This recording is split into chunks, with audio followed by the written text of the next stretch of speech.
मागणी करणार. आम्ही मेहनत करतात आणि आमच्या मेहनतीचो योग्य मोबदला मिळू जाय. मिनिमम वेजेस मिळू जाय. कामाच्या जागेर आमकां सुरक्षितता मिळू जाय. आमच्या कामाच्या जागेचे एक वैशिष्ट्य आसा. त्या वैशिष्ट्य आमकां मनीस म्हणून काम करपाक मिळू जाय. समाजात आमकां म्हातारपणाची फायनान्शियल सपोर्ट मिळू जाय. ताका लागून आमी सांगता आमकां योग्य तो पेन्शन जाय म्हातारपणाच्या जगपा खातीर.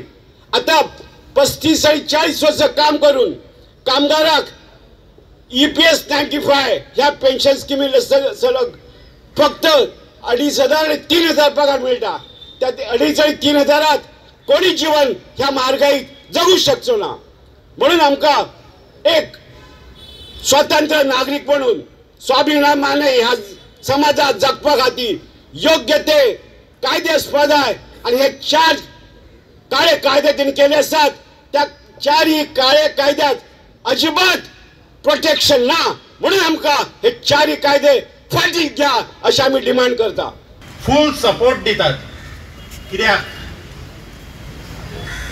ह्या 4 जे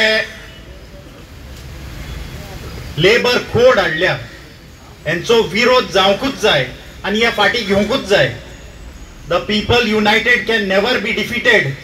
The workers united can never be defeated. आणि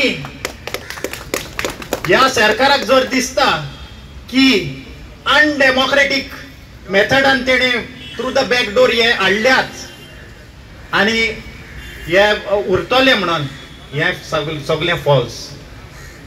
देशभर लोक जेन्ना हे फाटी घे म्हणटात तेन्ना सरकारान हेची नोंद घेवंकूच जाय.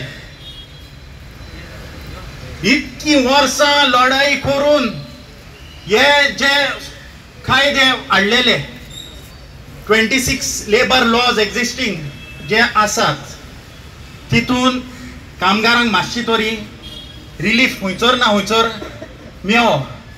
आणि हे आता 4 लेबर कोड हाडल्या ते सगळे ह्या व्हडल्या कंपनीच्या कॉर्पोरेट सेक्टराच्या कॅपिटलिस्टांच्या ही नियो लिबरल रेजिम जी आसा त्यांच्या